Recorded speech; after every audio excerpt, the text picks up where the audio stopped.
Death Note. The series has showcased the ultimate battle of good versus evil. Light and L engaged in this battle with to discover which was truly justice. No surprise that the Death Note author has mentioned how he made L the smartest character in the series. The plot required L to be this clever. If everything had gone according to plan, Light would have ultimately failed. This, however, comes in conflict with the official numbers assigned to characters' intelligence from the series. Surprisingly, the intelligence of L was rated to be 8 out of 10. Both Nier and Light scored above him with a 9 out of 10. This does bring into question what exactly this covers. When later asked a question about which was the smartest character, the author gave out L, and the artist for the series gave Nier instead. So what do you think? Who do you think was the smartest character in the series?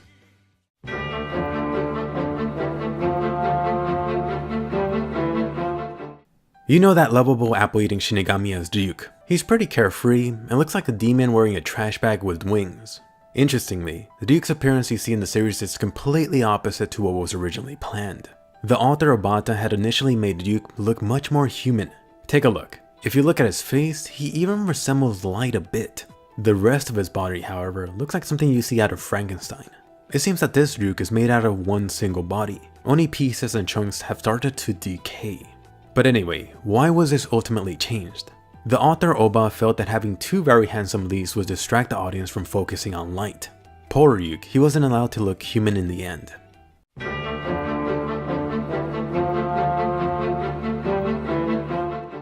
Death Note originally could have been a much different series. The pilot for Death Note focuses on the 13-year-old boy. This kid finds the Death Note one day and accidentally ends up killing his bullies.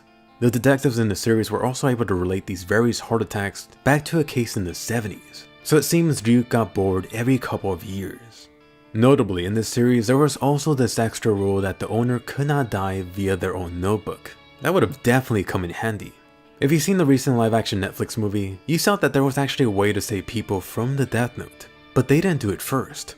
The Death Note pilot shows Duke offering the Death Eraser. This handy item made it possible to revive people whose name had been written in the notebook. The only condition was that their body had to not have been burned yet. Overall, this series just gives glimpses of what the series eventually became. It quickly ends with the Death Note getting burned.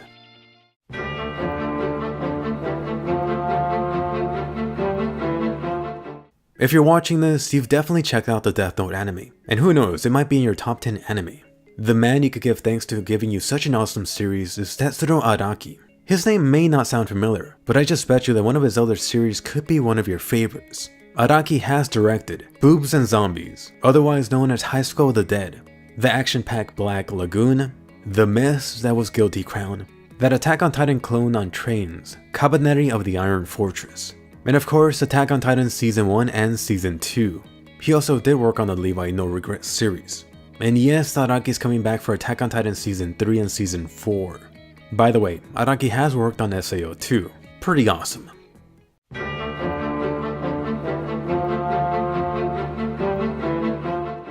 The physical Death Note is perhaps one of the most iconic items from anime. The series includes a lot of religious themes, so it's interesting what beta ideas included for the notebook design. Originally, the artist Obata suggested for the Death Note to be a Bible. According to him, this is something you would instantly think would be an instrument used to kill others. Other possibilities for a Death Notebook were also pretty interesting. One idea including the Death Note changing in style based on the time period. Shinigami should have been around forever, so naturally the Death Note wouldn't have started off as an actual notebook. During Roman times or ancient Japan, the notebook could have been a death scroll. Medieval Europe would have had something similar to the Old Testament. And who knows, it's possible that these ideas could still be used later on in the future. You may see a Shinigami with a death iPad later on.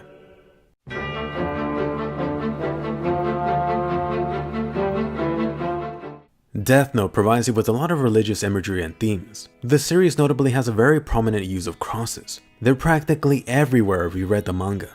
With the anime, however, it seems that they chose to dial it down a bit. Perhaps this was a case of self-censorship. One of the characters most affected by this was Misa. You see Misa wearing these generic earrings and necklace. The manga version of Misa preferred to go all out. She had crossed earrings, necklaces, and sometimes a collar too. Oh, and this isn't even getting into her wardrobe. Interestingly, you do get a glimpse of Misa with her original necklace in the first Death Note opening. In the second opening, however, they decide to go back to her generic earring and necklace. Perhaps they chose to get rid of these crosses later on in the production.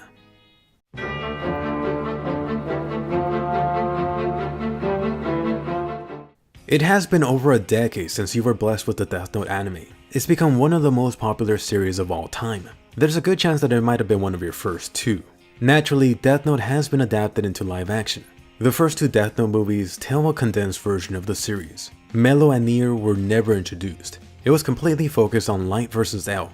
Oh, and spoiler, L manages to beat Light in these movies. After this, you got an L spin-off with L Changed the World. This tells you what L was up to before he dies. The final and latest Death Note movie was Death Note New Generation. It tells you a what-if story. What would happen if Duke got bored again and dropped more Death Notes after Light and L's battle? Oh, and did I say final movie? Unfortunately, there's one other. In 2009, Warner Bros. Bought the rights to make a live-action Death Note film, a Western version.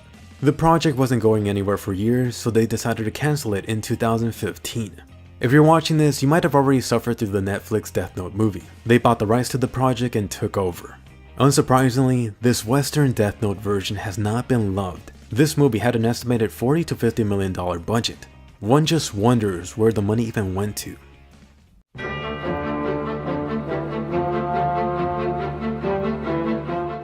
A huge popularity isn't always great. This is especially true for Death Note. The series has been banned in China for themes presented in it.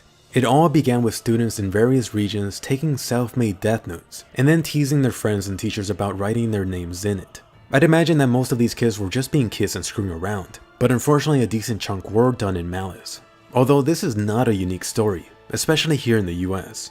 Perhaps the most infamous crime around the series occurred in Belgium in something called the manga murderer. In 2007, 2 notes were found saying "Watashi wa Kira desu," this meaning "I am Kira." They were found next to a mutilated body, and by body I really only mean the torso and thighs. It was such a mess that the detectives had trouble identifying the victim. Luckily, 2 of the guys were caught in 2013, and then a third one later on in 2015, so they were brought to justice, but it took quite a while.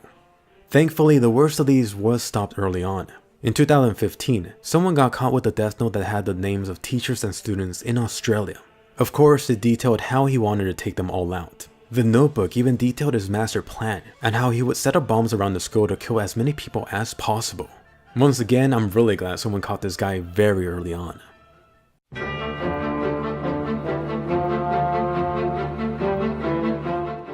You may recall Mello and Nier getting introduced as L's possible successor. What's interesting is that early in design, their names were actually swapped. The name Mello and Nier were supposed to represent their different personalities. Mello was a calm white-haired kid that you know as Nier, and likewise, Nier was a blonde guy nearing insanity. You know him as Mello. Something even more interesting about both of them has to do with their origin. You know them as orphans, but originally Mello and Nier were supposed to be related to L. In fact, they were supposed to be L's twin sons. The reason this got changed in the end was due to the series creator not being able to imagine L having sex ever. Ouch.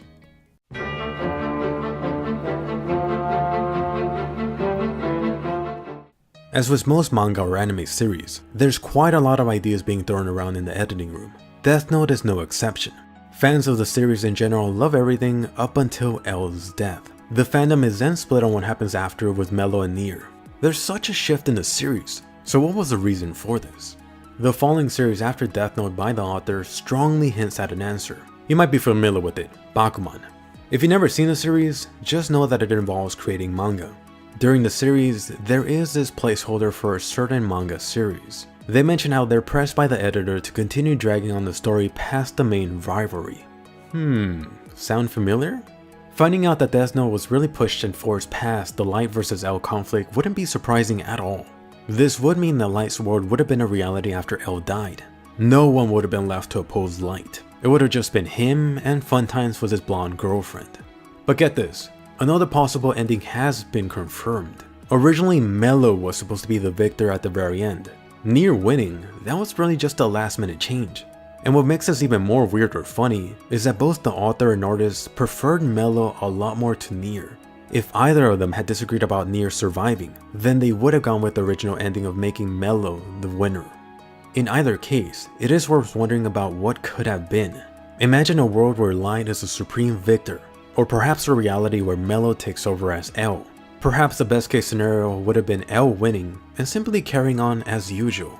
But what do you think? It's been over a decade since the series ended, so which character did you originally root for to come out on top? Is anyone out there still mad about Nier winning? Hey guys, thanks for watching. Please be sure to leave a thumbs up and subscribe, especially if Death Note is one of your favorite anime. Fun question of the day for you. Which is your favorite Death Note character? Was it Light, Misa, L, maybe Ryuk? Also, did you get a chance to see the Netflix Death Note movie? Post your thoughts down below if you survived it.